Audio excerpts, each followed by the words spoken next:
Bueno, muy buenas tardes a todos. Vamos a dar inicio a esta segunda plática de la Cátedra Federico Mariscal. En esta ocasión, esta plática la hemos titulado La praxis de la restauración. Ahora, quizá esto sea un título un poco ambicioso, porque la praxis de la restauración abarca muchísimo, pero vamos a empezar, ahora sí que por lo que viene siendo la cimentación de la restauración, o sea, vamos a empezar hablando un poco sobre lo que es el proyecto de restauración, cuáles son sus características del proyecto de restauración, y también en un momento dado vamos a ver los materiales que integran básicamente los edificios que son nuestro universo en la restauración, por lo menos en México. O sea, aquí en México, de acuerdo inclusive a la ley federal de monumentos y sitios de 1972, está perfectamente compartimentado, perfectamente dividido el carácter de los monumentos y de los edificios monumentales. Entonces, la ley nos marca claramente que tenemos 3 etapas. La primera viene siendo la arqueológica, que es los monumentos o las obras de arte que se producen antes de la cultura hispánica, o sea, antes de la llegada de los españoles. La segunda etapa viene siendo la etapa histórica, que es la etapa que comprenden desde el establecimiento de la cultura hispánica en lo que es el territorio nacional hasta el siglo XIX inclusive. O sea, los edificios del siglo XIX inclusive están protegidos por la ley de monumentos y sitios. Y posteriormente, en una clasificación que para mí, y creo que para mucha gente, viene siendo una laguna realmente dentro de la ley, están considerados los edificios, monumentos que son a partir del siglo XX en adelante. O sea, termina el siglo XIX y hasta la fecha prácticamente vienen siendo los monumentos protegidos por la ley, que considera que para proteger estos monumentos deben de tener un valor artístico relevante. Esto, como ustedes comprenden, es una situación pues, un poco ambigua, ya que lo que para una gente puede ser relevante, para otra no puede serlo. Entonces, esto ha creado una serie de tierras de nadie en ese aspecto, que es lo que deja muchos monumentos, sobre todo nuestra arquitectura del 19, de la del México independiente, la arquitectura porfiriana, lo ha dejado desprotegida y ha sido verdaderamente masacrada, hasta últimamente en que el INBA, el Instituto Nacional de Bellas Artes, ha empezado a catalogar monumentos y los ha empezado a proteger, porque antes de esto se necesitaba inclusive que hubiera una declaratoria para proteger un monumento. Para que ustedes se den cuenta de lo que es una declaratoria para proteger un monumento, vamos a hablar, por ejemplo, del Palacio de Bellas Artes o del Palacio Postal. Para que estos edificios fueran declarados monumentos artísticos protegidos, tuvo que hacerse una declaratoria que tuvo que firmar el presidente de la República o el secretario de Educación. Entonces ustedes imagínense esto, lo difícil que viene siendo cuando se trata de una casita de la colonia Roma. Entonces, esto es lo que hay que tomar en cuenta.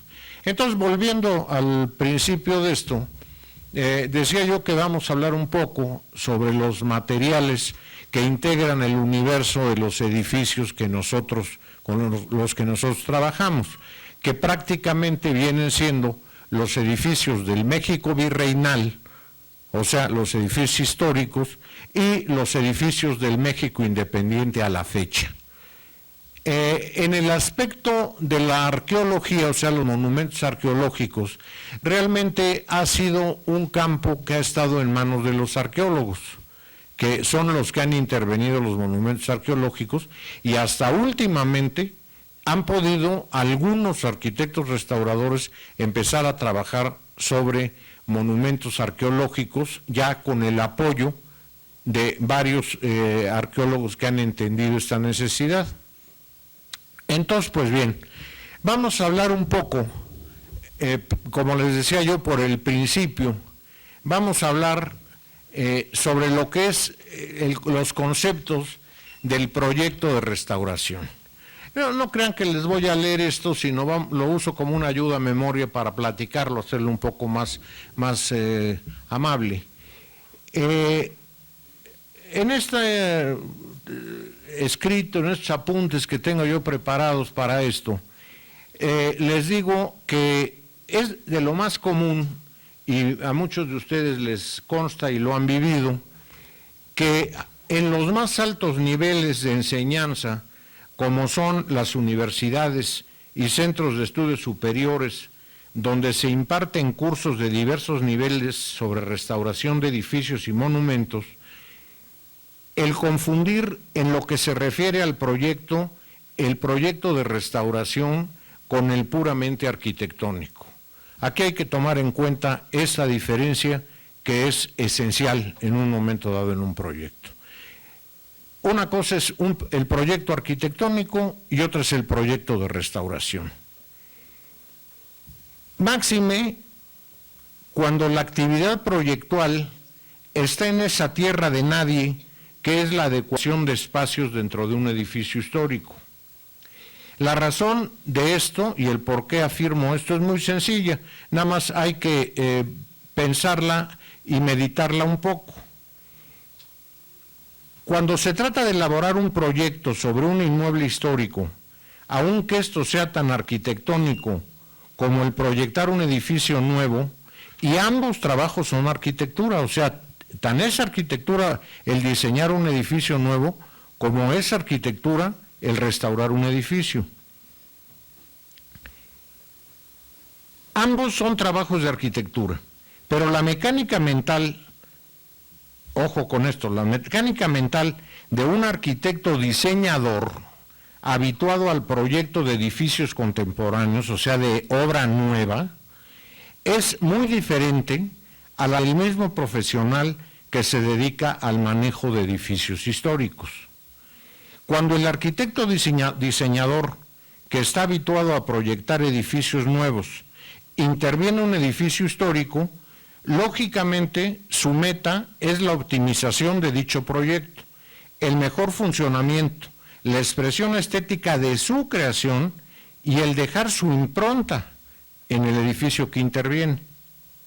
Por lo general, la esencia del monumento pasa a un segundo término. Las condicionantes del programa para el que va a funcionar el edificio rigen tanto en el aspecto espacial como en el funcional y el estético. Ahora, aquí viene la diferencia. A su vez, cuando ese mismo espacio es intervenido por el arquitecto restaurador, debe privar como prioridad absoluta el edificio histórico, la conservación de sus espacios originales, de sus texturas y de su volumetría. A ellas deberá subordinarse el diseño, las condicionantes del programa, su funcionalidad y su estética. La impronta del arquitecto debe pasar a un segundo término. O sea, aquí, como decía el mismo Viollet-le-Duc, el arquitecto restaurador debe despersonalizarse. O sea, no debe de ser una prioridad al momento de restaurar un edificio, el decir, este edificio lo restauré yo porque yo le puse esto, esto, esto y esto. Eso es una cosa que debe de pasar a un segundo término. Desde luego, las condicionantes, el edificio, el arquitecto restaurador priva como prioridad absoluta el edificio histórico. A ellas deberá subordinarse el diseño, las condicionantes del programa, su funcionalidad y su estética. La impronta del arquitecto debe pasar a segundo término. Desde luego, esto también conlleva el difícil reto de lograr incorporar al monumento los requerimientos de la vida moderna, tanto en el aprovechamiento de espacios como en el difícil renglón de las instalaciones, que como es un elemento intruso en un programa cuya realización fue concebida siglos anteriores, presentan por lo general muy graves dificultades en un proyecto de restauración. O sea, condensando esto, lo que trato de transmitirles es exactamente eso. Un arquitecto, un gran diseñador, cualquiera de nuestros grandes arquitectos diseñadores, al momento que va a proyectar un edificio, está partiendo de cero para arriba. O sea, él está partiendo de crear un edificio nuevo. En cambio, cuando el restaurador interviene en un edificio, el restaurador está interviniendo un edificio que fue hecho por otro arquitecto hace 100, 200 años.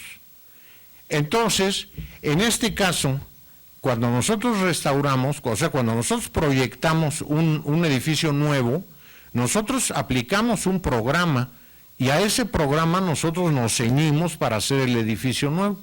En el caso del edificio antiguo, del edificio por restaurar, es al revés. El que nos impone en un momento dado qué debemos hacer es el edificio. O sea, en el caso de la restauración, el edificio histórico está sobre el programa. O sea, manda al programa, no el programa al edificio. Esto es un juicio que para mí ha llegado a ser prácticamente un apotegma y que siempre lo he dicho.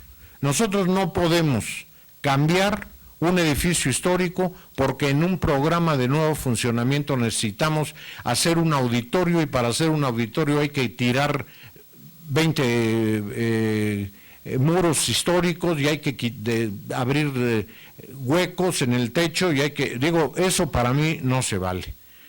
Eso es una opinión personal mía, pero que la tengo perfectamente fundada teóricamente para mi forma de ver. Entonces, en este caso, yo se los transmito a ustedes porque es lo que creo yo que debe de campear en el aspecto de una restauración. Aquí vale la pena, y nada más les voy a leer este pedacito de lo que dice o dijo en su momento el maestro José Villagrán García. José Villagrán García, que yo tuve el honor de que fuera mi maestro en estas aulas hace ya más de 50 años, para mí es uno de los teóricos más claros que hemos tenido en el aspecto de teoría de la arquitectura en México. Y don José Villagrán nos decía lo siguiente: por ello, en todo monumento que se restaure, concurren dos arquitectos, uno que fue su autor y el otro que es su restaurador. Ambos, a mi juicio, son creadores, pero ambos proceden en cierto modo a la inversa. El autor del monumento lo creó partiendo de un programa y como creación es, según dice Malraux en Las Voces del Silencio, en su origen es lucha entre dos formas, una en potencia y otra imitada, en tanto que al restaurarlo también luchan dos formas, solo que una ya existe, ya dada o yacente, y su oponente es la imprecisamente anidada en el fondo de la conciencia. Permítanme llamarla imaginativa. Este enfoque en sentidos inversos genera una serie de conflictos que exigen clarificarse y resolverse en el plano de las ideas, en una verdadera teoría de la actividad restauradora, en parangón con nuestra actividad mater, la del arte arquitectónico. Esto es lo que nos decía don Pepe Villagrán en sus clases de teoría, cuando se hablaba sobre la restauración de edificios históricos, y esto está, plasmado en las conferencias que dio el arquitecto Villagrán en 1966 y que, como les decía yo la vez pasada, la última edición que se hizo fue la que hizo Bellas Artes en un librito que se llama Cuadernos de Arquitectura.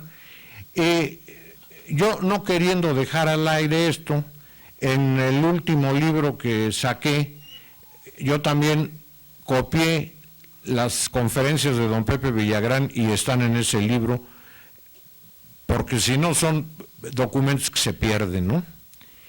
Entonces, dentro de la bibliografía, bueno, pues les puedo dar esos libros. Pueden ustedes conseguirlo. Hubo una publicación de la Sociedad Mexicana de Arquitectos Restauradores, otra del Colegio de México, otra de Bellas Artes y otra que está en un libro de su servidor que se llama La teoría y la práctica del proyecto de restauración.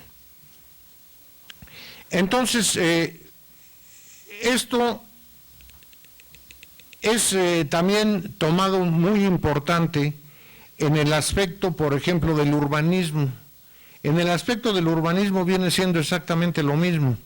O sea, en el aspecto del urbanismo, cuando vamos a tratar un centro histórico, cuando vamos a tratar un sitio histórico, también en ese caso tiene que mandarnos lo que es la voz histórica del centro que vamos a trabajar, en contra del programa urbanístico que vayamos a desarrollar. O sea, no se vale que hagamos un paso a desnivel encima de un poblado del siglo XVIII.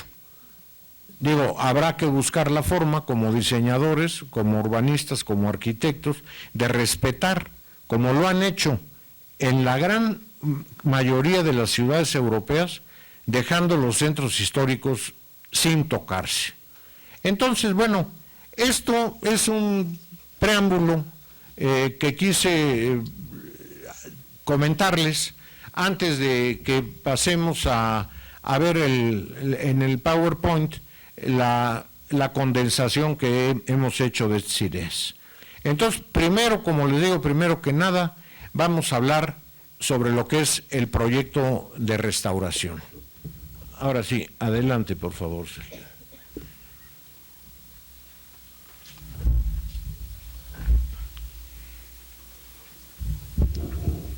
En el proyecto de restauración debemos integrar los siguientes pasos o etapas.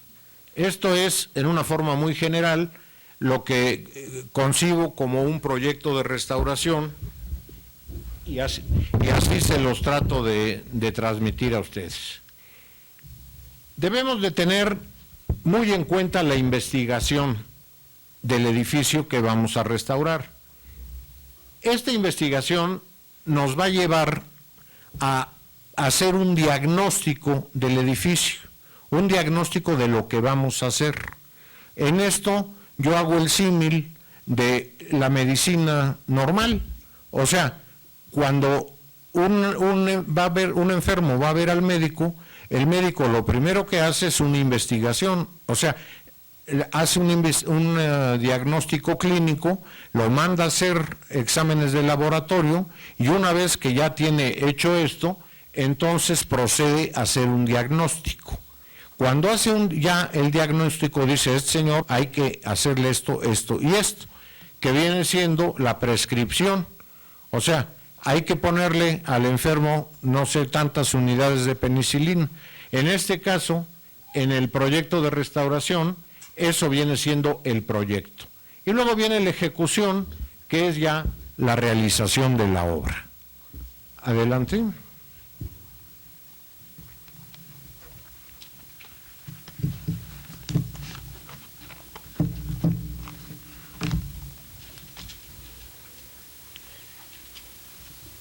La investigación histórica, una condición sine qua non del proyecto de restauración es que debe estar precedido por una etapa de investigación, elemento indispensable del proyecto que debe proporcionar datos que permitirán fundamentar nuestro trabajo minimizando las hipótesis.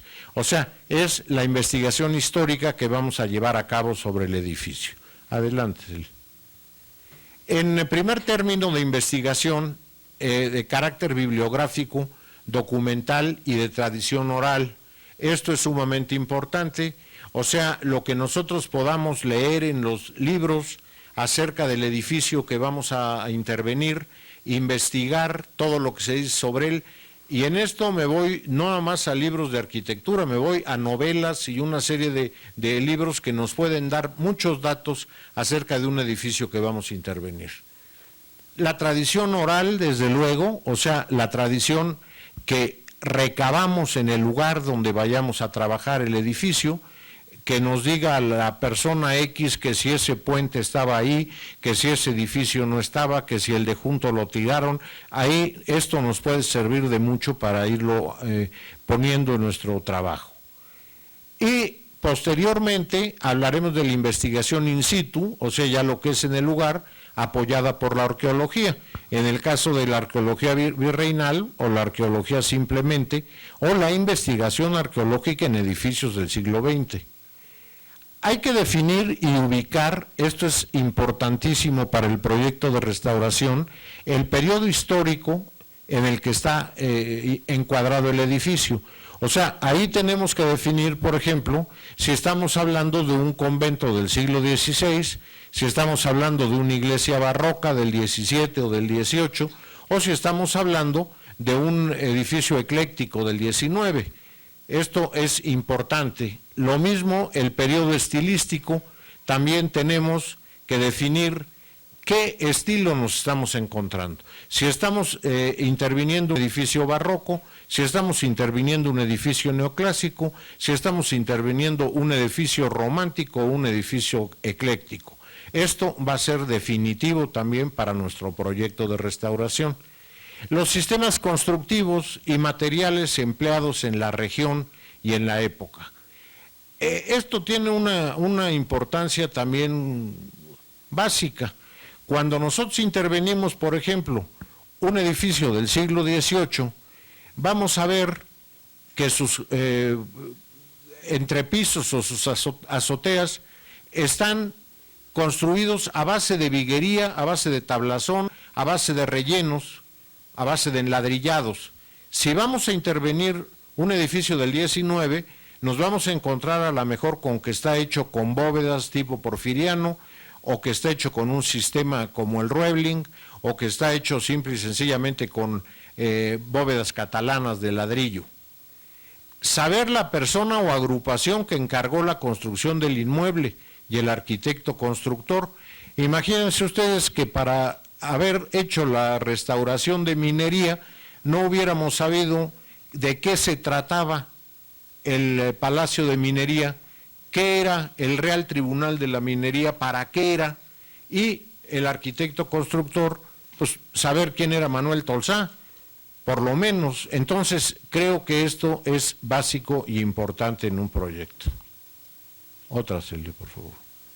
En el aspecto medioambiental hay que conocer las lluvias, el asoleamiento, la exposición al viento, las temperaturas, la climatología, el subsuelo, los agentes contaminantes. Todo esto va a incidir en nuestro edificio y va a incidir en el proyecto que nosotros vamos a hacer para restaurar ese edificio. En el aspecto físico del monumento, la observación del estado de los materiales que lo integran y, de ser posible, ubicar los lugares de donde provinieron. O sea, en este caso es muy útil si vamos a intervenir un edificio cuyas fachadas son fachadas de cantera. Creo que lo primero que debemos hacer es investigar de qué cantera vamos a trabajar y luego ver esta cantera de dónde provino, porque si vamos a tener que hacer reintegraciones de cantera, vamos a tener que buscar una cantera igual a la del edificio o muy similar a la del edificio. Lo mismo, todos los aspectos cerámicos, ubicar dónde estaban los hornos de los que se hicieron los tabiques, los ladrillos, etcétera, las maderas, qué tipo de maderas, metales, aserraderos, fundiciones, etcétera. Cuando estos materiales hayan provenido del extranjero, tratar de averiguar hasta donde sea posible sus características. Esto nos vamos a encontrar, por ejemplo, en el siglo XIX, principios del XX, cuando vamos a restaurar algún edificio que está integrado por materiales importados. Hay que ver de dónde vinieron esos materiales, saber cómo se hicieron esos materiales, si los podemos reponer o si no los podemos reponer. Hay muchos casos, digamos, en el centro histórico. Les puedo nombrar, por ejemplo, el edificio del Banco de México, la antigua Mutua. Les puedo nombrar el edificio que está en 5 de Mayo y Bolívar, que era el edificio de ferrocarriles. Ahí hay varios elementos que fueron elementos importados, o sea, comprados, como en el caso del Banco de México. Ahí trajeron las cornisas que son de cobre y fueron compradas por metro lineal, traídas de Bélgica. En el Palacio Postal, una serie de los recubrimientos del patio interior fueron troquelados en lámina también en Bélgica y comprados por metro cuadrado. Entonces, cuando nosotros tratamos de restaurar un edificio de este tipo, tenemos que saber con qué nos estamos encarando. Adelante, por favor. Sería ideal obtener muestras o probetas en los lugares de origen para someterlas a diversas pruebas, aplicándoles las condiciones atmosféricas reales dentro de cámaras climáticas. En esta forma podremos conocer su comportamiento, lo cual servirá para compararlo con el de los materiales originales. O sea, si yo, por ejemplo, voy a restaurar este zócalo de cantera o este balaustre, me conviene mucho saber de qué cantera está hecho y cómo se va a comportar esa cantera cuando la saque yo nueva del banco de cantera. O sea, para eso la puedo meter en una cámara de aceleración climática y saber cómo va a trabajar ese nuevo material que vamos a meter. Lo mismo en el caso de la madera. Adelante. Las fuentes documentales y gráficas son muy diversas. Los archivos pues, hay de carácter nacional o generales, de dependencias oficiales, de notarías o del comercio, archivos de cabildos o ayuntamientos, archivos municipales en general, museos, bibliografía en general, libros de historia del arte y de la arquitectura, monografías arquitectónicas e históricas especializadas, relatos de viajes, novelas, litografías, etcétera. O sea, el campo de la investigación es amplísimo y aquí viene otra cosa que siempre he sostenido yo, que los arquitectos restauradores debemos de saber cómo se hacen las investigaciones, pero la investigación es una carrera, o sea, el investigador es una profesión que es un especialista cuando hace este tipo de investigaciones. Los arquitectos restauradores lo que debemos hacer es modular el trabajo del investigador. Adelante. La investigación de campo se hace necesariamente in situ, o sea, y se inicia con la visita o inspección ocular al edificio o sitio objeto del proyecto. La visita, sus principales características arquitectónicas, conocerlas, conocer el estado físico, las intervenciones posteriores a su construcción, lo que se le ha agregado, o sea, las adiciones o las mutilaciones, lo que le han quitado, qué niveles tenía el edificio, si los mantiene todavía, las principales lesiones que presenta y todo aquel dato que pueda ser útil para la posterior elaboración del proyecto.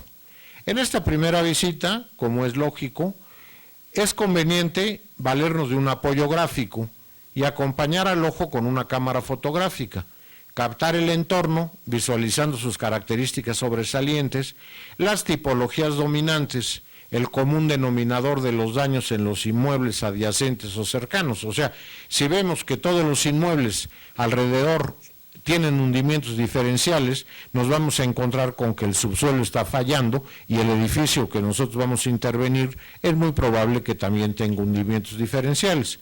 Entonces, en este caso, nos sirve conocer el común denominador de los daños en los inmuebles adyacentes o cercanos. También el hecho del apoyo gráfico y acompañar el ojo con una cámara fotográfica, no quiero decir que nada más lo podamos hacer con una cámara fotográfica. Hay compañeros que tienen una habilidad extraordinaria para hacer croquis y muchas veces en un croquis sabemos mejor lo que queremos tener en la memoria que con una fotografía o con un video.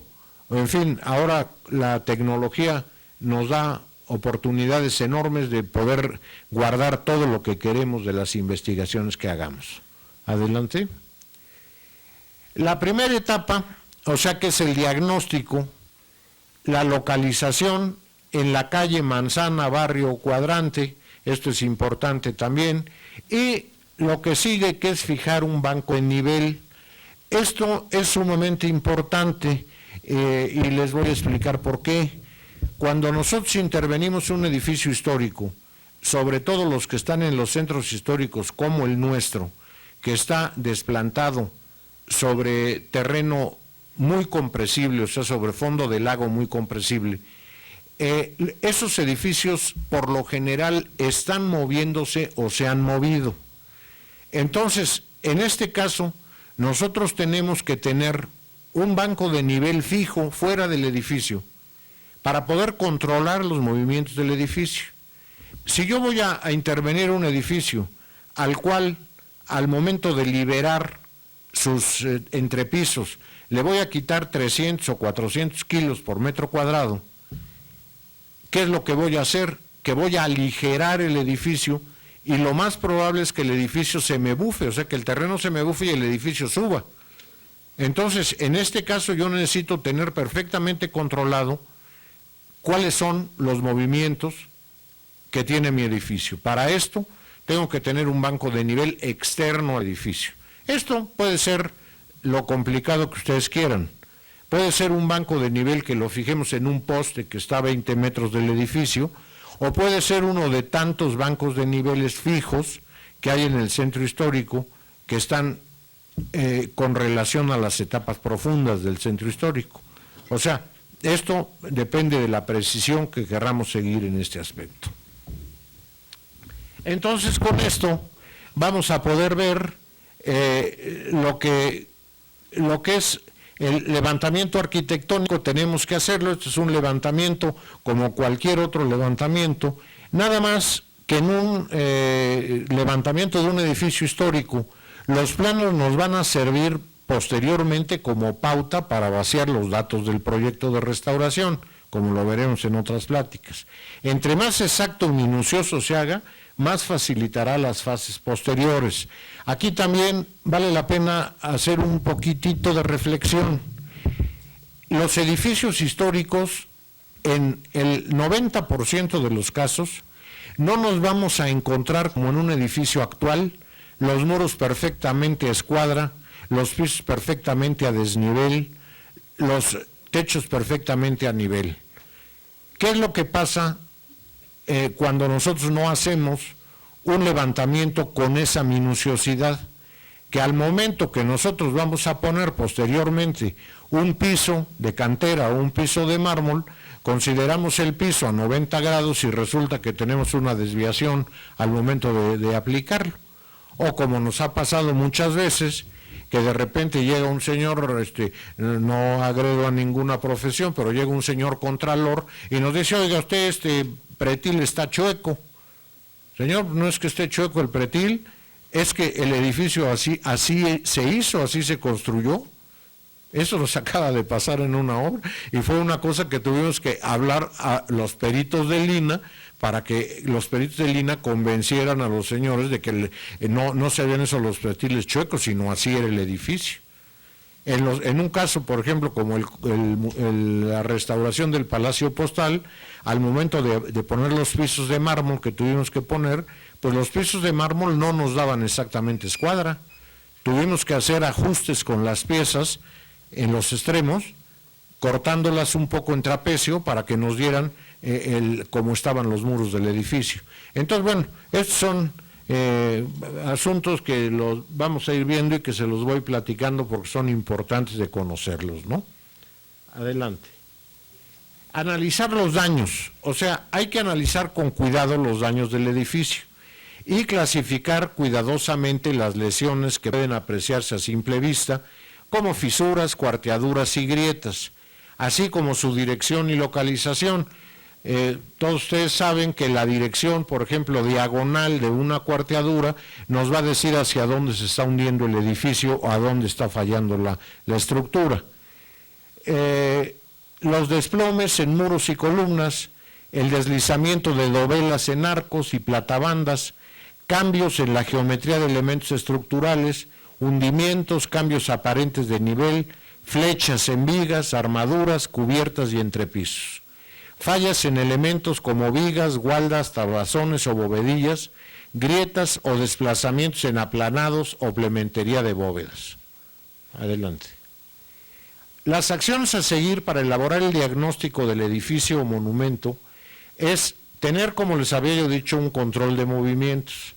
Hacer calas, esto es muy importante también, el hacer calas para determinar la composición estructural y arquitectónica del edificio del que se lleva a cabo el análisis de daños.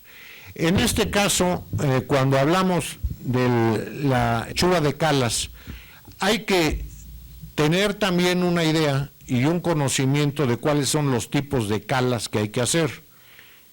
Una cosa es una cala estratigráfica, en la cual vamos a hacer calas al milímetro para saber, por ejemplo, las capas de pintura que hay en un muro. O otro tipo de cala puede ser una cala corazón de muro, en el cual vamos a meter un sacabocados para ver de qué está hecho el muro en el centro. Porque en muchos casos tenemos muros de sillar de un lado, el muro del sillar del otro lado y en medio está relleno de lodo, de tierra. Entonces, eso solamente lo podemos saber con una cala corazón de muro. Otro tipo de cala es una cala de trinchera que vamos a hacer en el piso para ver dónde están los niveles reales del edificio, o sea, cuáles fueron los desplantes originales del edificio. Entonces, para esto es para lo que utilizamos las calas en general. Esto nos va a dar el levantamiento de la estructura y la composición estructural para poder hacer nuestros planos que se llaman planos de fábricas. O sea, el plano de fábricas es un plano del edificio en el cual vamos a poner que sus columnas están hechas de piedra, sus muros están hechos de piedra y de mampostería o de tepetate, en fin, de qué está construido un edificio. Esos son los planos de fábricas en un edificio. El levantamiento de daños lo vamos a marcar sobre los planos de levantamiento, o sea, cuáles son donde tenemos grietas, donde tenemos hundimientos, donde tenemos desplomes, donde tenemos fallas en los arcos, etcétera. Y las acciones estructurales que hay que tomar.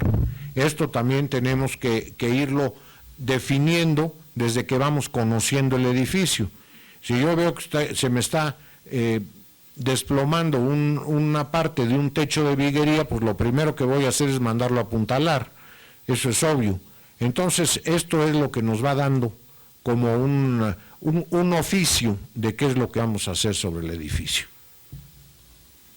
Las características del proyecto de restauración, las actividades que deben plasmarse en el proyecto de restauración son o debe ser rigurosamente normadas por la teoría general de esta disciplina. Las acciones más comunes que se realizan en una obra de restauración y que ustedes se van a encontrar cuando en el desarrollo profesional encuentren planos hechos de proyectos de restauración por gente que sabe hacer restauración o que tiene la especialización en restauración, ustedes se van a encontrar básicamente estas cuatro grandes familias: las liberaciones, las consolidaciones, las reintegraciones y las integraciones. Esto es lo que se marca en un plano de restauración. Hay algunas de estas familias que se descomponen en algunas otras. Por ejemplo, muchas veces me han dicho, bueno, la reestructuración, ¿en qué familia cabe? Bueno, puede quedar dentro de consolidaciones o de reintegraciones. Todo depende cómo la queramos en un momento dado acomodar, ¿verdad?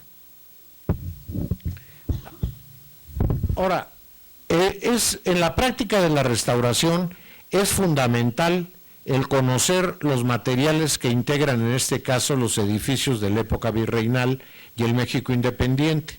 Por lo tanto, necesitamos conocer cuáles son estos materiales, sus características y comportamiento ante distintas condiciones, así como su extracción u obtención, su manufactura o su aplicación y la forma de integrarse en las construcciones. Veamos los principales materiales. Piedra, en la cual veremos las rocas o piedras, la clasificación de rocas o piedras, la extracción y el laminado de piedra, las alteraciones de los materiales pétreos y agentes que los producen, lo que es en sí la cantería, que es el trabajo ya de la piedra, el trabajo artesanal de la piedra, y como último la limpieza de fachadas y elementos de piedra, que es lo primero que al que quiera hacer restauración le va a tocar hacer. Lo primero va a ser lavar fachadas. Los aglutinantes que utilizamos, que es la cal básicamente, la arcilla, el cemento Portland y el yeso. Todos estos materiales intervienen en los edificios virreinales y del México independiente. Adelante. El hierro forjado y el acero, como otros metales, el bronce, el plomo, el oro o la plata. El color en la restauración, las diversas técnicas de aplicación del color durante el virreinato y el México independiente. Adelante.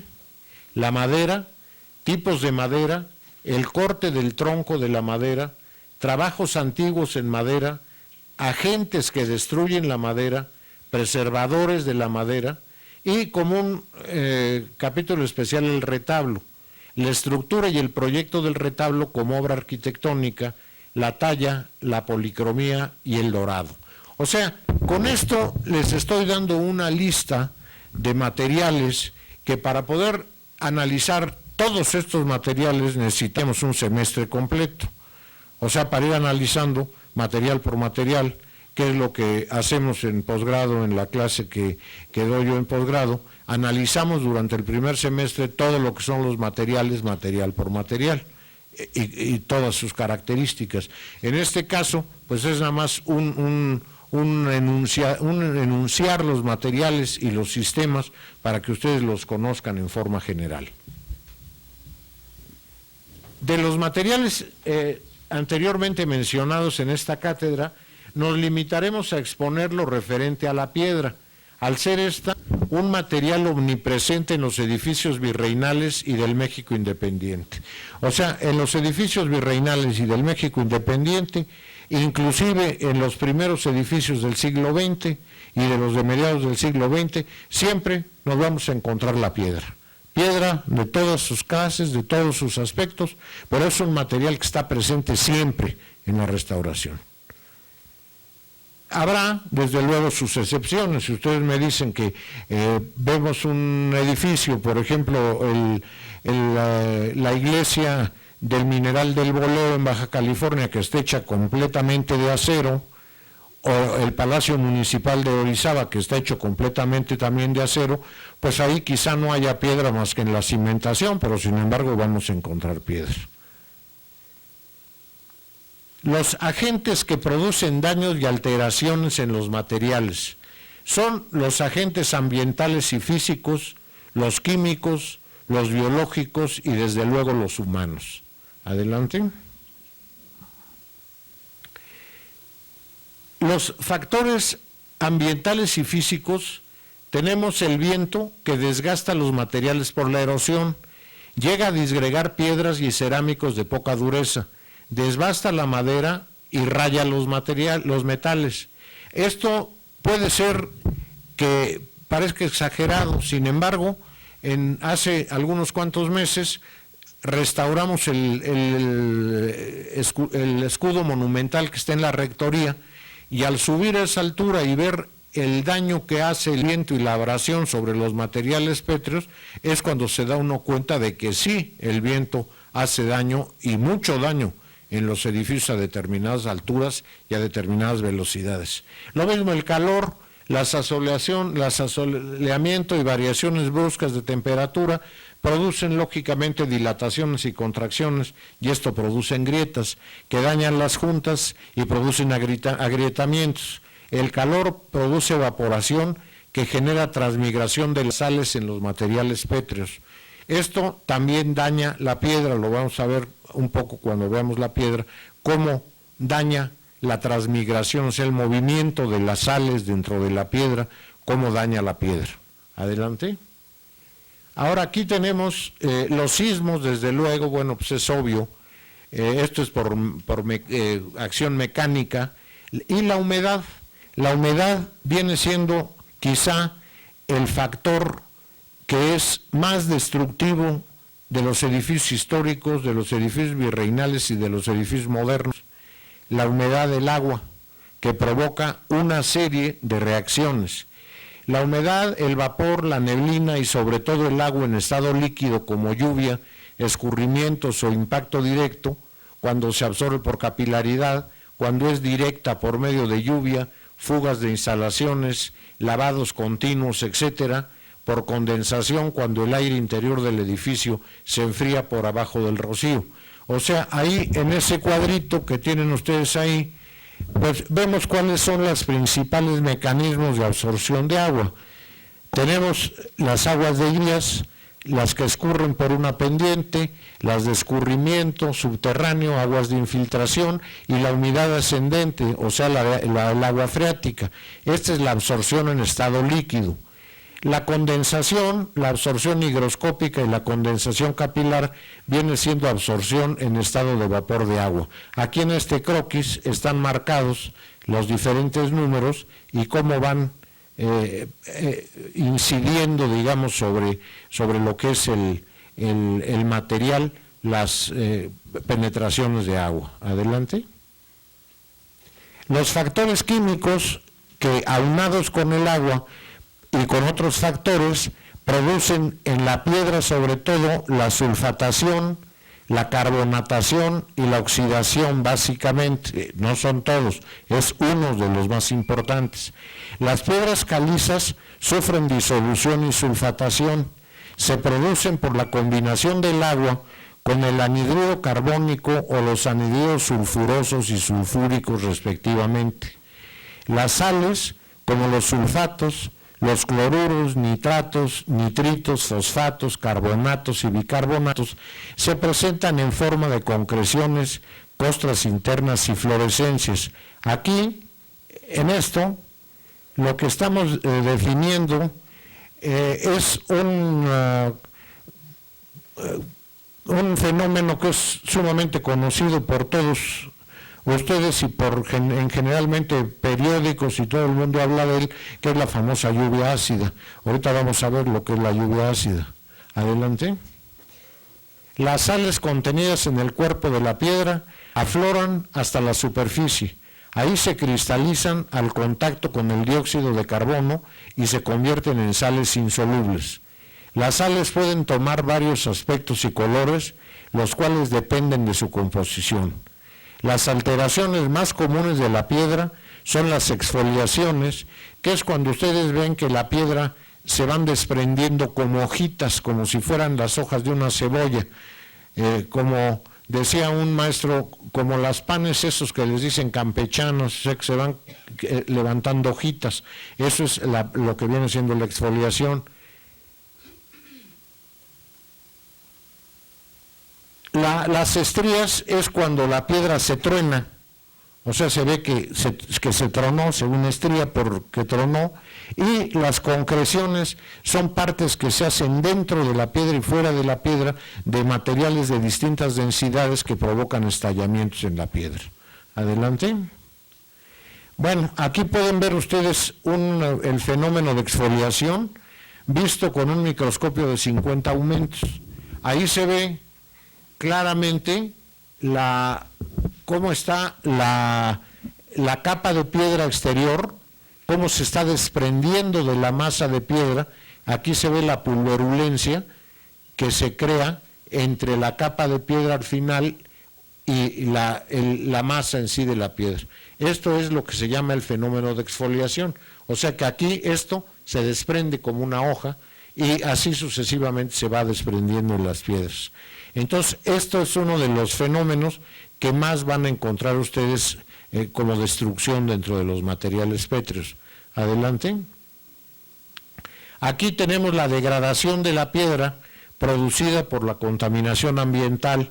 Vean, esta piedra, que es una cornisa de cantera chiluca, vean ustedes cómo la contaminación ambiental, precisamente la lluvia ácida, ha ido calcificando, digamos, todo lo que viene siendo los materiales calcáreos que componen la piedra, y vean cómo llega al grado de disgregación, que en un momento dado, aquí esta chica con las manos está desprendiendo un pedazo de cornisa. Esto es lo que hace la contaminación ambiental en la piedra. Yo no sé, maestra Facio, si quiere usted suspender un momento, si seguimos. Entonces, la arquitecta nos marca ahorita un receso de 10 minutos, ¿no?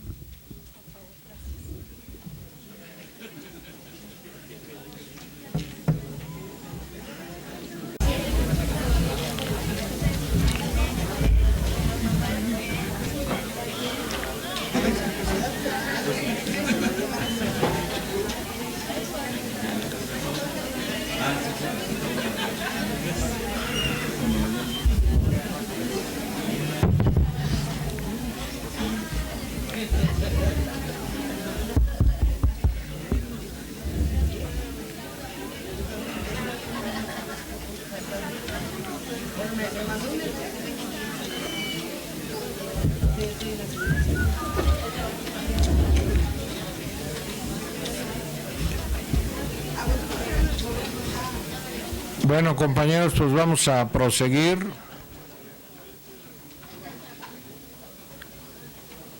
Esperamos que acaben de entrar y empezamos.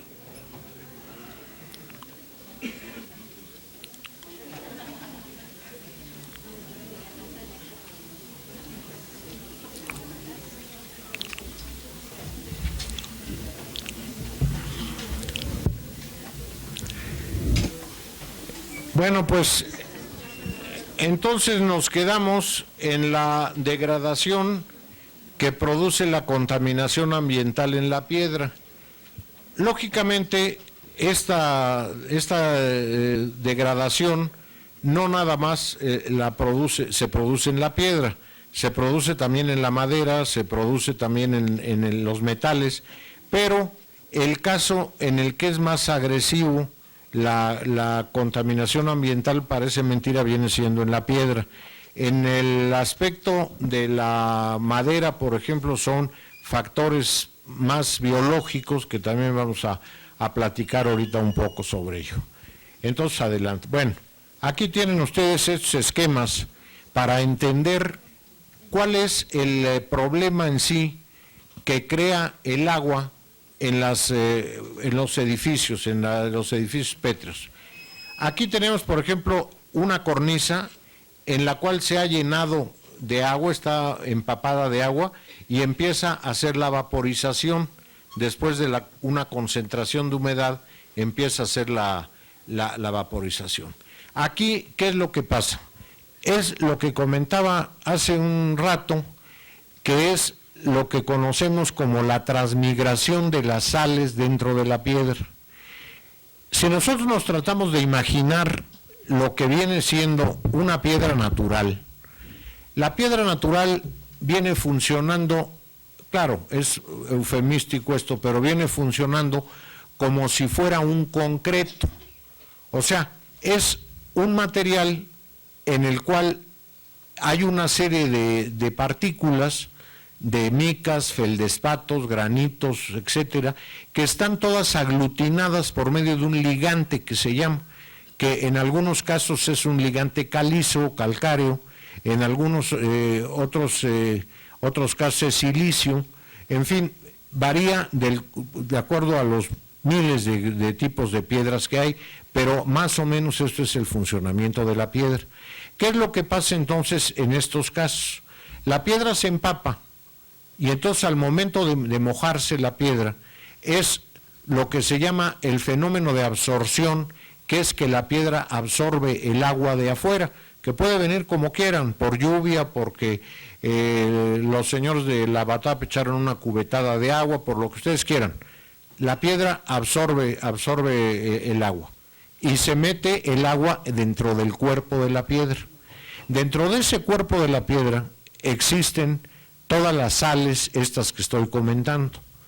Cuando viene el fenómeno contrario, o sea, cuando viene hay sol, por ejemplo, hay calor, y entonces empieza a evaporar el agua que está dentro de la piedra, entonces es cuando se produce el fenómeno que se llama el fenómeno de desorción, o sea, que es la evaporación llamada muy pomposamente desorción. O sea, al momento que se evapora el agua, ¿qué es lo que sucede?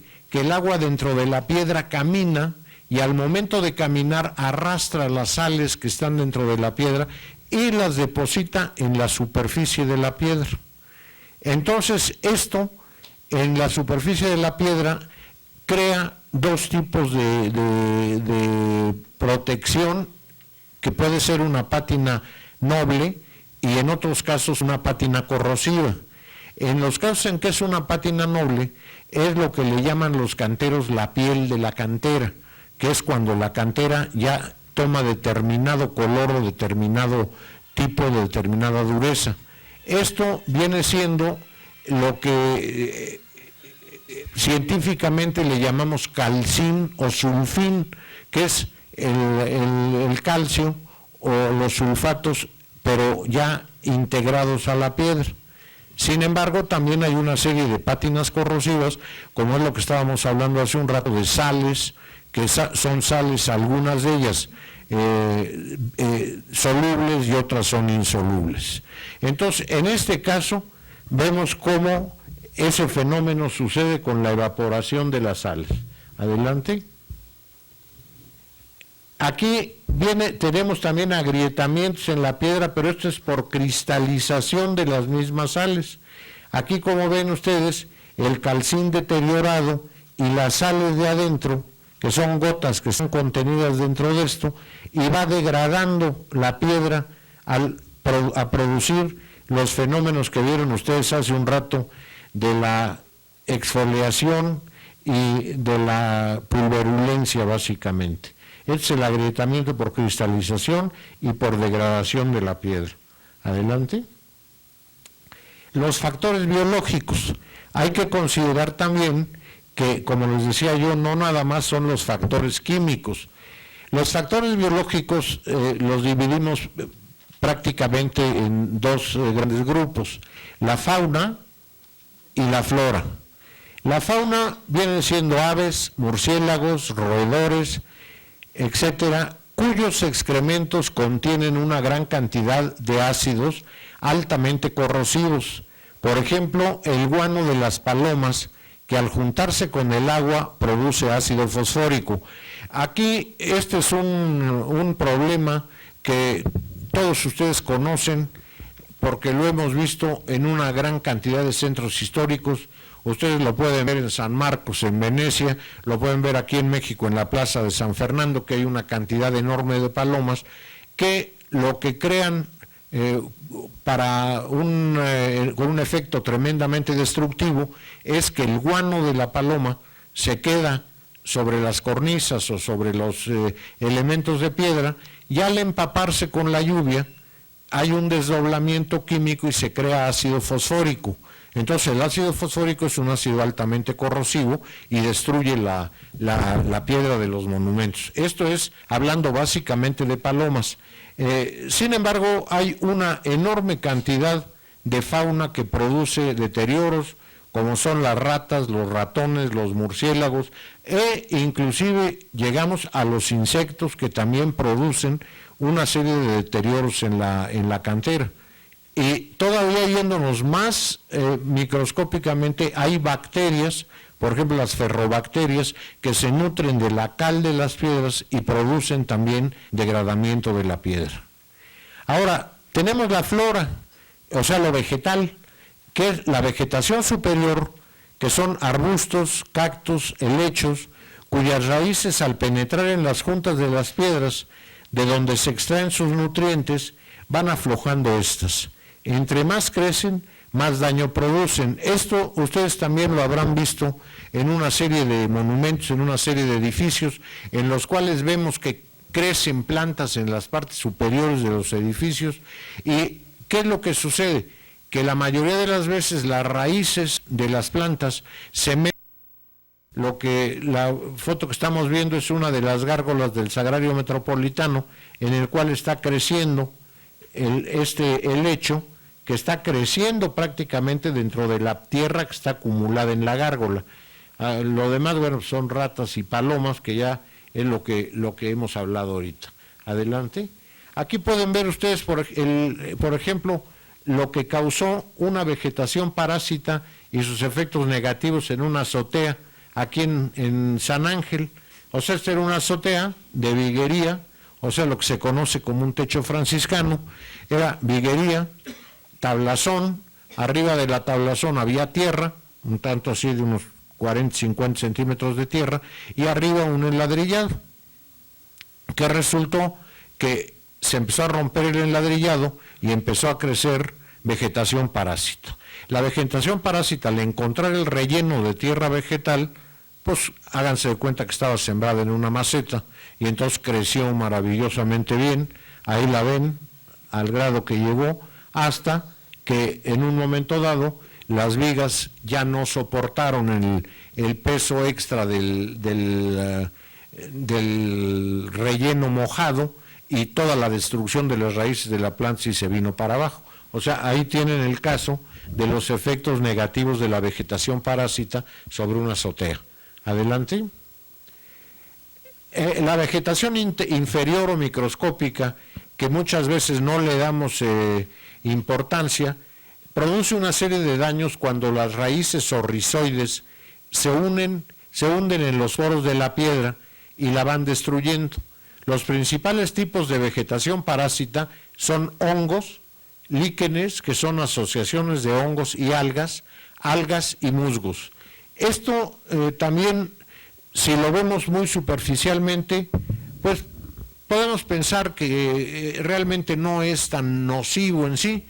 Sin embargo, ustedes vean cualquier edificio histórico, sobre todo en los edificios arqueológicos y los edificios históricos definitivamente, todas esas manchas negras o verdes que se hacen encima de los muros vienen siendo asociaciones de este tipo, hongos, algas, líquenes, que lo que hacen es que al fijarse sobre la piedra tienen unas pequeñas raíces que se llaman rizoides, que se van metiendo en el poro de la piedra y lo que hacen es alimentarse del calcio de las calizas de las piedras, y entonces van produciendo cada vez mayor daño hasta que vienen desprendimientos de aplanados o vienen desprendimientos de juntas y a veces colapsos de muros enteros.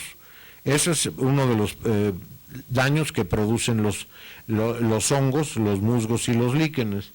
El más inocuo, digamos, serían los musgos, porque son los que tienen las raíces menos agresivas, pero todos ellos son absolutamente perjudiciales.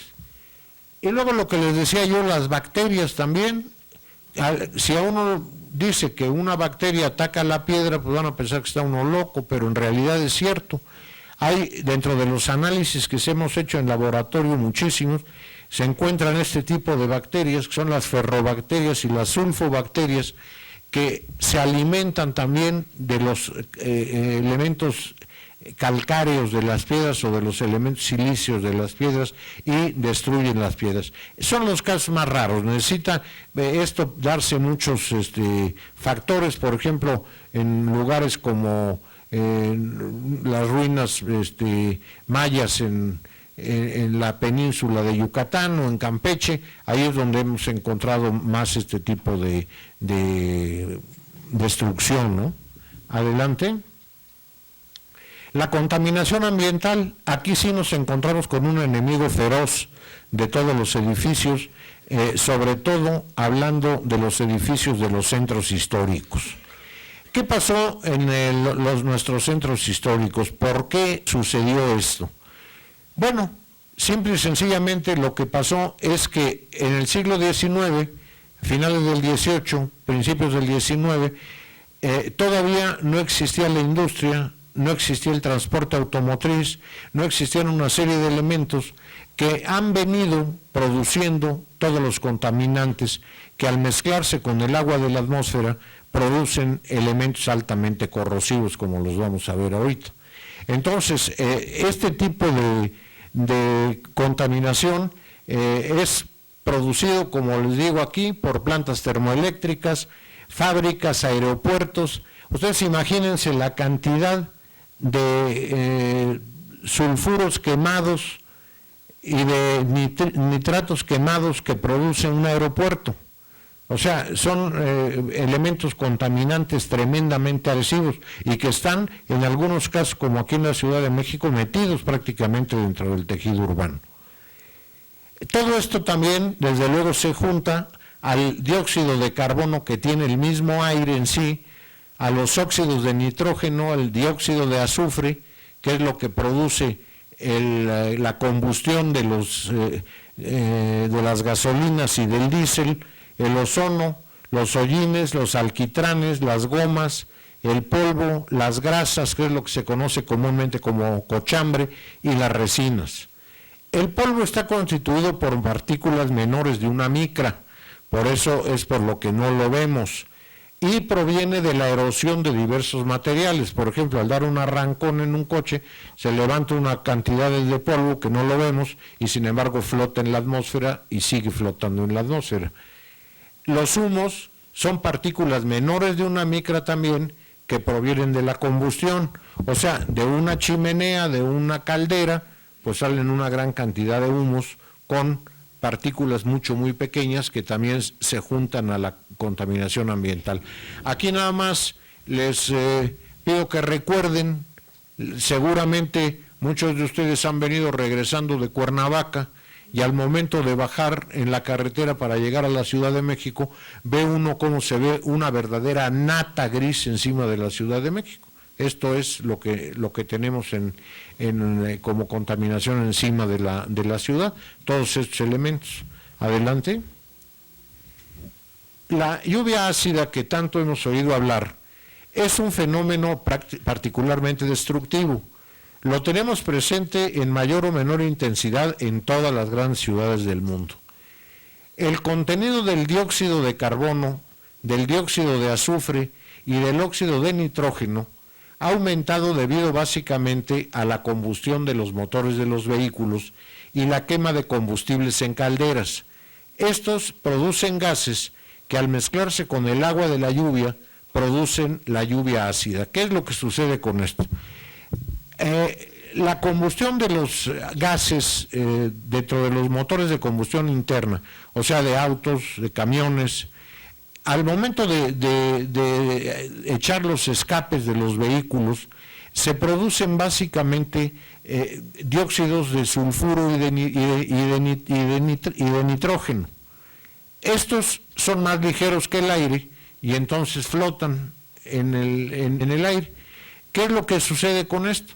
Al momento de que están flotando estas partículas de estos gases que son más ligeros que el aire, viene la lluvia y entonces se juntan estas partículas de estos gases, se juntan con las partículas de agua y esto produce, si ustedes se acuerdan de sus clases de química, produce nada más ni nada menos que ácido sulfúrico, aunque en muy pequeña concentración, pero es ácido sulfúrico que al momento de caer básicamente sobre la piedra produce la sulfatación de las calizas y una serie de problemas. En esto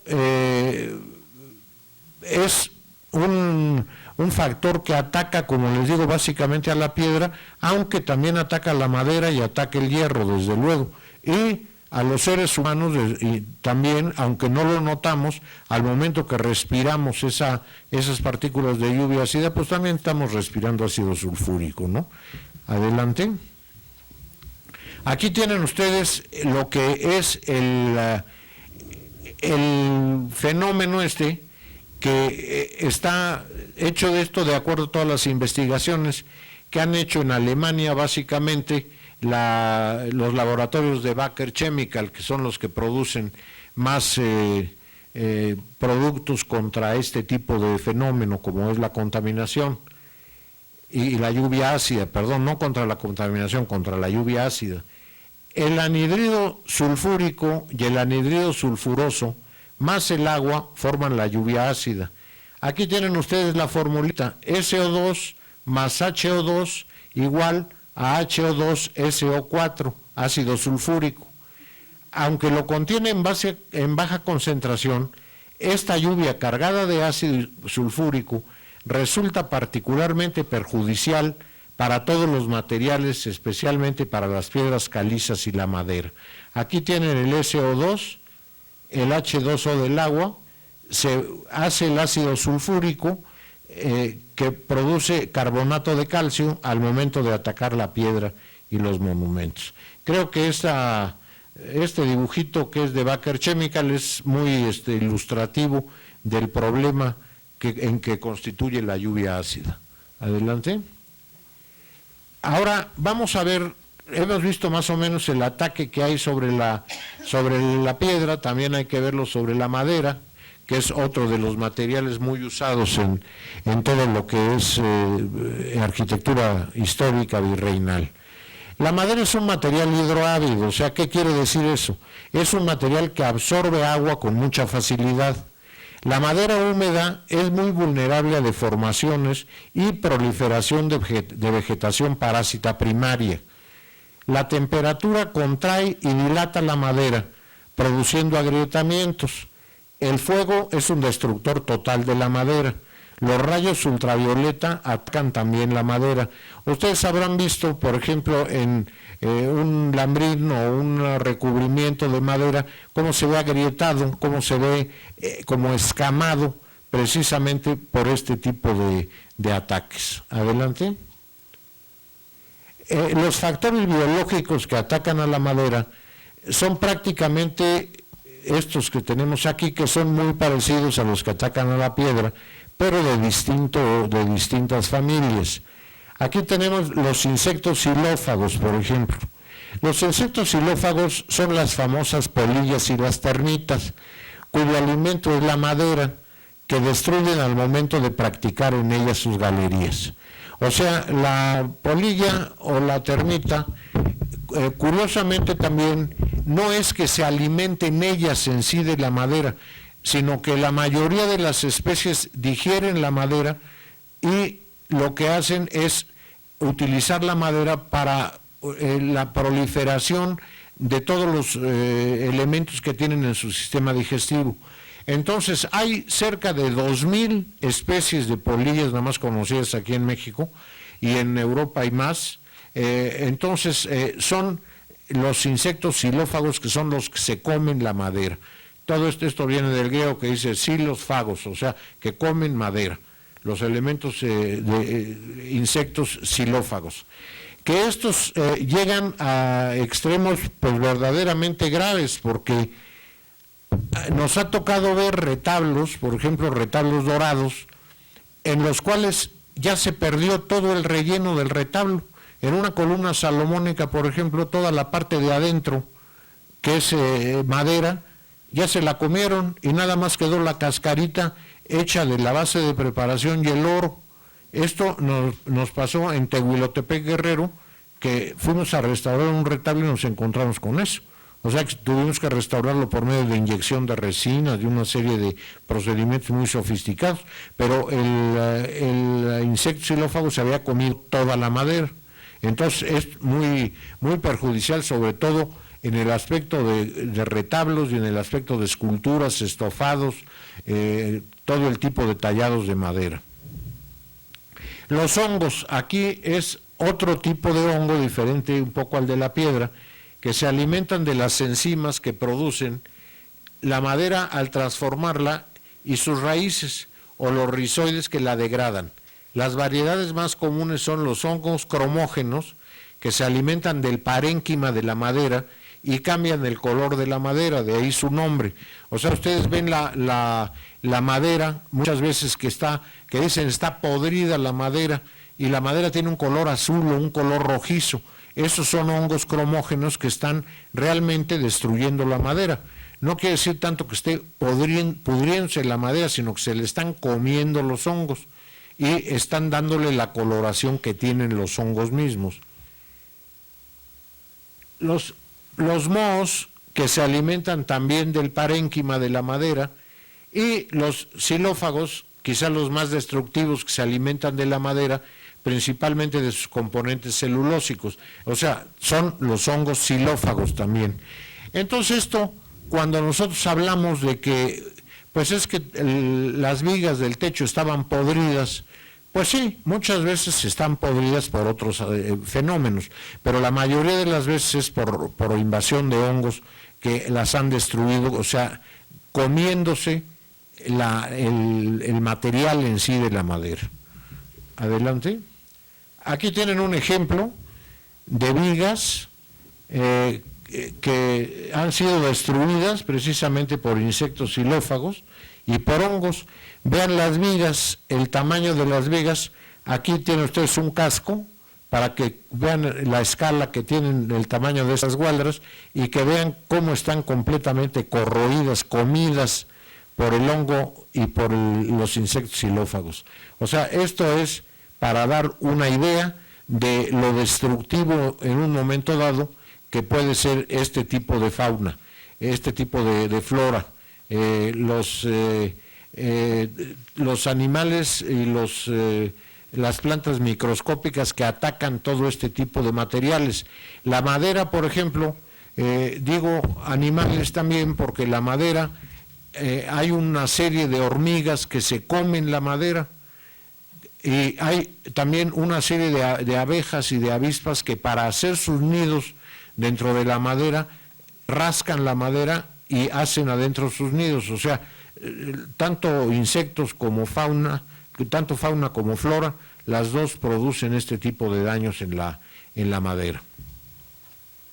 Ahora, estos son unos cuadros sinópticos que son acciones previas para realizar un diagnóstico para la valoración de un inmueble, sus daños, patología y estado de conservación. O sea, esto viene siendo un poquito un resumen de lo que hemos estado platicando. Entonces, ustedes tienen primero las investigaciones preliminares. Las investigaciones preliminares nos llevan a la investigación histórica, constructiva y documental, a la ubicación y climatología, que estas dos también se conectan. La investigación histórica nos lleva a el periodo histórico, el estilístico, los sistemas constructivos, etcétera, los materiales empleados en la región y la época, bancos de cantera, mármol, hornos de cerámica, maderas, metales, pruebas in situ y probetas para examen de laboratorio. Esto de los materiales también, quizá nos parezca que puede ser un poco exagerado. Sin embargo, hay muchas veces en que cuando estamos interviniendo o vamos a intervenir un edificio de cierta importancia, caso concreto, les puedo dar dos casos ahorita que me vienen a la mente. Uno, la columna de la Independencia, otro, el Correo Central o Palacio Postal. En ambos casos se tuvo que llevar a cabo una investigación histórica y una investigación de todo tipo antes de intervenir los monumentos, ya que son monumentos que están protegidos y están declarados como monumentos históricos y artísticos por un decreto presidencial, o sea que estos monumentos pues no es tan fácil meterles mano así nomás como así. Entonces, por ejemplo, en el caso de la columna de la Independencia, en el sismo de 1957, que se vino abajo gran parte de la columna, se hizo una reestructuración que llevó a cabo el maestro Samuel Ruiz, que fue una maravilla de reestructuración, que se le metió dentro de la columna un tubo, háganse cuenta, un gran tubo de acero, y está forrado de cantera. Esta cantera de la que está forrado era la cantera original que utilizó el arquitecto Rivas Mercado para hacer la columna de la Independencia.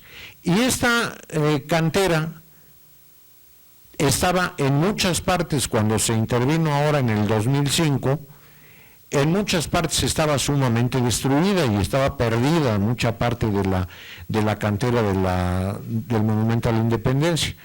El Monumento a la Independencia en 2005 se hizo realmente una intervención muy a fondo, porque se arregló toda la estructura de la columna en sí, y se arregló también la Victoria Alada, o el ángel famoso que le dicen. En el caso de la Victoria Alada, para que empecemos de arriba para abajo, nos encontramos con que el ángel, el famoso ángel de la Independencia, obra de Enrico Alciati, es una escultura de bronce que está terminada con oro de hoja, oro de 22 quilates y de 24 en muchos casos. Esto está recubierta de una laminilla de oro que se puso desde el momento que se llevó a cabo la fabricación de la escultura. Pero durante todo el tiempo que ha pasado y posteriormente al temblor del 57, lo que sucedió es también lo que hablábamos hace un rato, de lo que es el ataque de erosión del aire a esas alturas y esa velocidad, y la Victoria Alada había perdido pues más del 60% del oro que la recubría. Y bueno, la solución fácil pues había sido irla pintando de doradito, ahora sí con pintura, no sé qué marca, pero la habían ido pintando. Entonces, en el 2005, lo que se hizo fue volver a recubrir toda la escultura nuevamente con oro de 24 quilates, con oro alemán de 24 quilates. Esta se llevó alrededor de 120,000 cuadritos de oro de 10 por 10. Entonces, con eso quedó la escultura totalmente fija. Por otro lado, se tuvo que arreglar también la fijación de la escultura a la misma columna para que no tuviera problemas de movimiento. Y por último, ya no se metió a hacer lo que es el trabajo de la estructura en sí de la columna en el aspecto de piedra. Ahí nos encontramos entonces con el problema que está relacionado con esto. Resulta que se dijo, la primera cosa es, bueno, pues sí, hay que reponer los sillares de la columna, que son sillares en forma como de rebanada de pastel, más o menos de 40 o 80 centímetros por 40 o 50 centímetros de alto. ¿Vamos a reponerlos? Pues sí, vamos a reponerlos. Y entonces lo primero que se dijo, bueno, pero esta cantera, ¿de dónde es? ¿De dónde se sacó esta cantera? Entonces empezó la investigación en laboratorio y en una serie de cosas, y llegamos a la conclusión de que era una cantera chiluca. Pero cuando se trajeron muestras de chiluca, de las chilucas de Chegaray y de los Remedios, no era ni parecida a la que tenía la columna. Entonces se siguió investigando hasta que en una de tantas ocasiones tuvimos la suerte, que son los hallazgos que encuentra uno en este tipo de investigaciones, que es la investigación que se debe de hacer. Encontramos en los archivos de Rivas Mercado unos recibos de compra de cantera de un banco que estaba en Santo Tomás, cerca de Amecameca. Entonces ya sabíamos de dónde era la cantera, y qué fue lo que se hizo, pues fue a ir a buscar la cantera ahí. El banco estaba abandonado, estaba ya dedicada a la comunidad a sembrar, y bueno, pues se tuvo que llegar a arreglos financieros con las gentes, la contratista de la obra tuvo que gastar mucho dinero, etcétera, pero conseguimos la cantera exactamente igual a la que se hizo, con la que se hizo el monumento, en base a esa investigación. Lo mismo nos pasó con el correo. Con el correo también era una piedra que cuando tuvimos que restituir una cantidad enorme de piedra en las fachadas del correo, que estaba muy destruida, pues era una piedra blanca, pero nadie sabía de dónde venía esa piedra, igual que la que tenía el Banco de México y igual que la que tenía Casa Bóker. Los canteros decían, no, pues es piedra blanca de Pachuca. Bueno, pues entonces hubo que ir a buscar la piedra blanca, Pachuca, etcétera, hasta que también en la investigación de los contratos que hizo Adamo Boari, encontramos con que era un banco de piedra propiedad de una familia que estaba en el Mineral del Chico, pegado a Real del Monte. Entonces se habló con estas personas que seguían dedicándose a la explotación de la piedra y pudimos reponer la piedra con la piedra exactamente igual a la que tenía el monumento de el correo, el Palacio Postal. Y así como esto les puedo contar cantidad de cosas, de hornos de ladrillo, por ejemplo, que se tuvo que buscar de dónde habían salido esos ladrillos, como fue el caso del Fuerte de San Diego en Acapulco, y se supo que habían hecho los hornos en la parte baja, de la playa, que todavía hasta la fecha se llama Playa de Hornos, porque ahí estaban los hornos de ladrillo con los que se hizo el fuerte. Entonces, en fin, estas anécdotas que les platico, les digo para que veamos en un momento dado la importancia que tiene este tipo de cosas. Entonces, tenemos la ubicación geográfica, el asoleamiento, los vientos, la lluvia, las temperaturas, etcétera. Saber quién es el arquitecto constructor y el propietario inicial, esto, como les digo, también es muy importante porque conoce uno la forma de trabajo del arquitecto cuando es un arquitecto relativamente reciente, por ejemplo, la forma de trabajo de Manuel Tolsá. Eso fue interesantísimo también para nosotros cuando últimamente nos tocó intervenir la fe, la esperanza y la caridad que están en la parte de arriba de la catedral, que son obras de mano de Tolsá, y que ahí, buscando en todos los archivos que pudimos encontrar de Tolsá, supimos de dónde habían traído los bloques de piedra para hacer esas esculturas. Entonces esto nos facilitó enormemente el trabajo, ¿no? Eso es lo que vale de este tipo de cosas. Los testimonios documentales, gráficos y fotográficos, la bibliografía y el testimonio oral, bueno, pues eso creo que es obvio, ¿no? Lo que encontremos en un libro, lo que encontremos en una fotografía, lo que encontremos en la bibliografía que se habla sobre el asunto, o el mismo testimonio oral de las personas. Y la ubicación geográfica, su asoleamiento, los vientos, la lluvia, las temperaturas, etcétera, esto incide también, desde luego, en lo que es el trabajo de un monumento, al momento de intervenir un monumento. Adelante. La investigación de campo es el primer contacto con el edificio. Memorizar sus principales características arquitectónicas, así como las intervenciones sufridas, adiciones o mutilaciones, principales lesiones que presenta y todo aquel dato que pueda servirnos para la elaboración del proyecto. Las visitas consecutivas, yo les recomiendo que antes de intervenir un edificio hagan todas las visitas que puedan para que conozcan más el edificio. Un maestro mío decía, muy acertadamente me decía, mira, antes de que intervengas un edificio, primero conózcanse.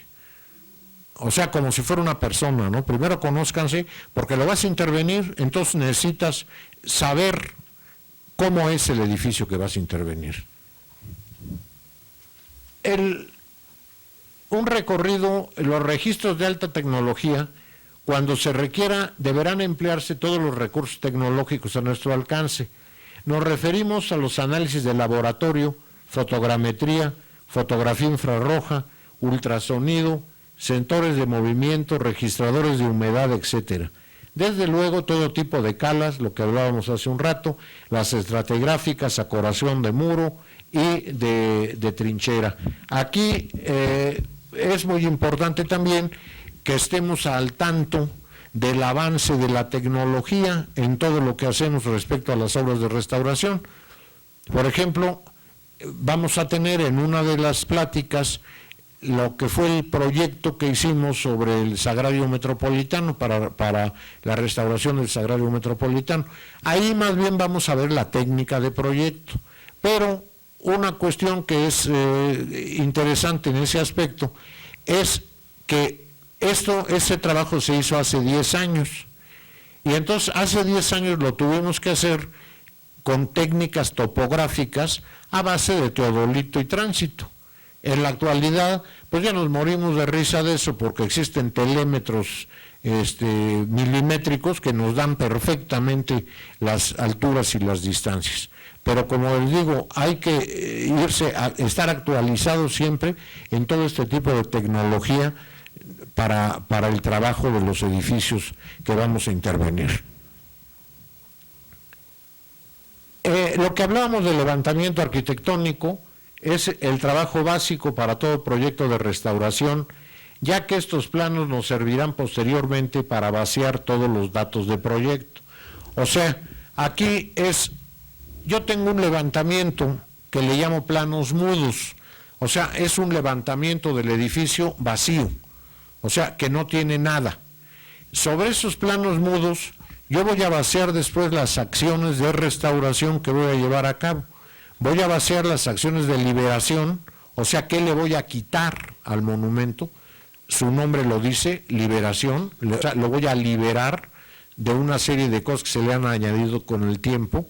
Lo voy a consolidar, o sea, le voy a devolver su trabajo mecánico a los elementos que lo han perdido.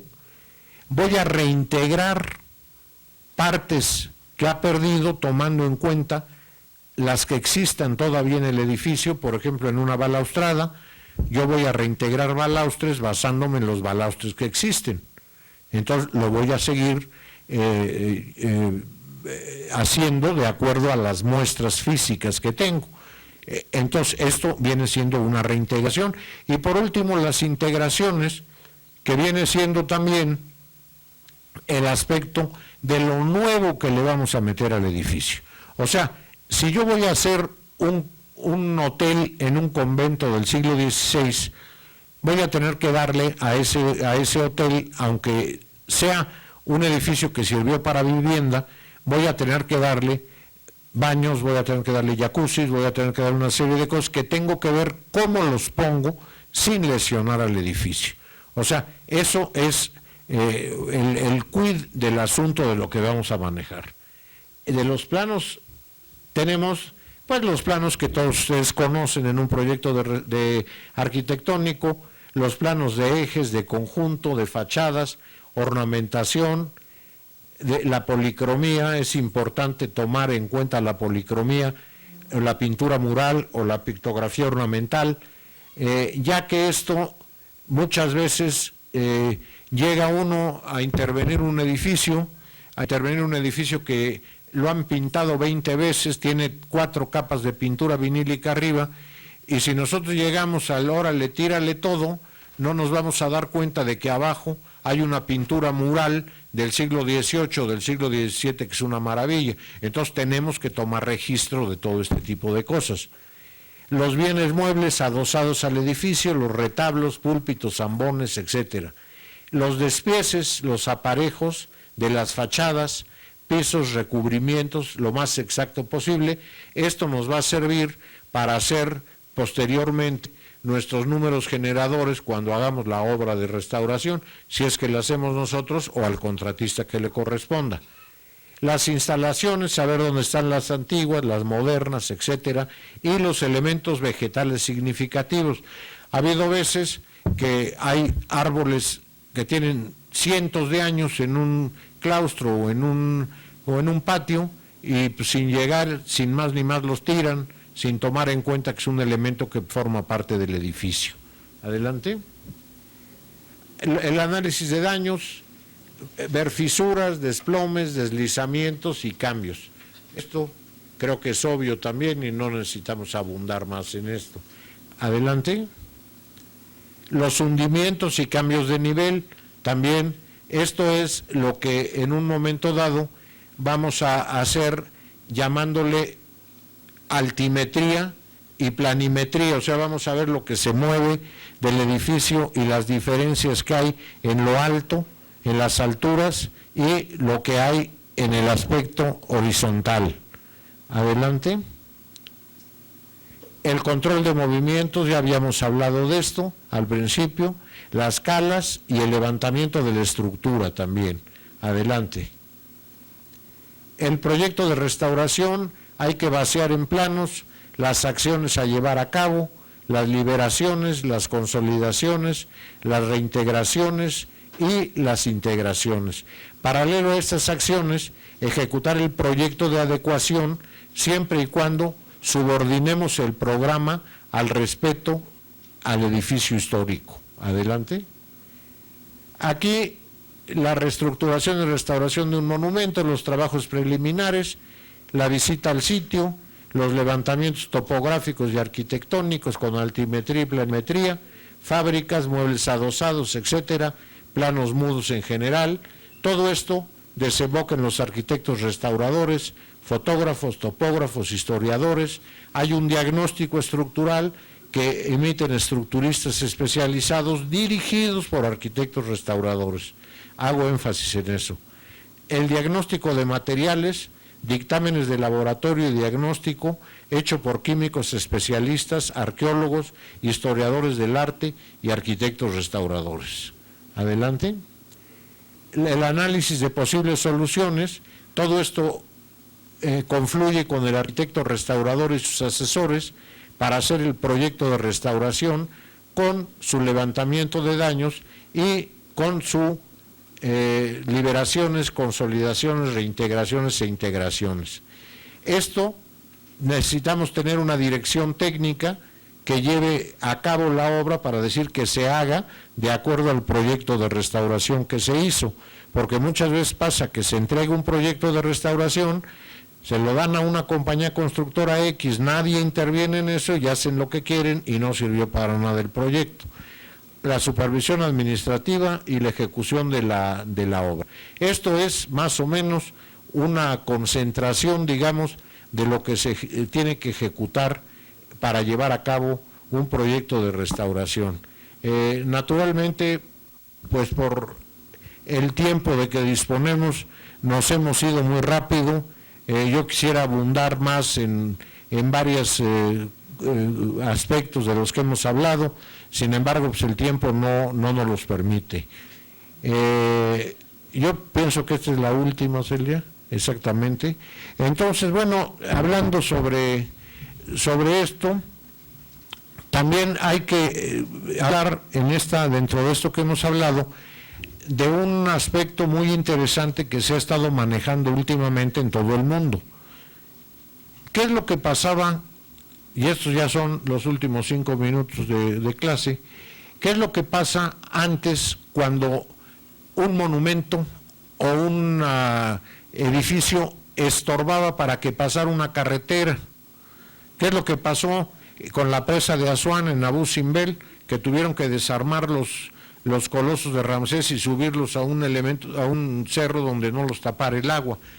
Pero eso ya son técnicas nuevas. Últimamente lo que hacía es que, bueno, pues me estorba esta iglesia para que pase la carretera, es muy importante la carretera, pues tiramos la iglesia, ni modo. O este edificio, este monumento me estorba para mi plan de vialidad del segundo piso de no sé qué, pues órale, dale cuerda, porque no. Ahora se ha manejado ya mucho en muchas partes del mundo el traslado de los monumentos. Eso vamos a hablar aquí también de 2 acciones muy importantes. Una de ellas fue el monumento a Cuauhtémoc y el otro lo de los indios verdes. ¿Por qué? Porque un monumento que se desarma, esto también es otra cosa que les puedo afirmar, un monumento de piedra que ustedes desarman, van a perder entre el 40 y el 60% de sus elementos originales al momento de desarmarlo. Entonces hay que tomar en cuenta que en la actualidad tenemos la tecnología suficiente como para mover edificios enteros. Mover edificios, en Alemania acaban de mover una iglesia completita del siglo XIII, que la cargaron sobre unas plataformas y la movieron. Aquí en México, en la Reforma, movieron una casa ahí junto a la que va a ser la torre no sé qué, la movieron también más de 2 metros. O sea, que son técnicas que ya se pueden llevar a cabo, que antes ni se concebían y que lo más fácil era tirar las cosas. Esto será una cosa de la que hablaremos con más detalle, pero entra dentro de toda esta plática general que hemos dado sobre el proyecto de restauración. Pues ya creo que dan ahorita ya las 8 y les agradezco mucho su atención y nos veremos el lunes que viene.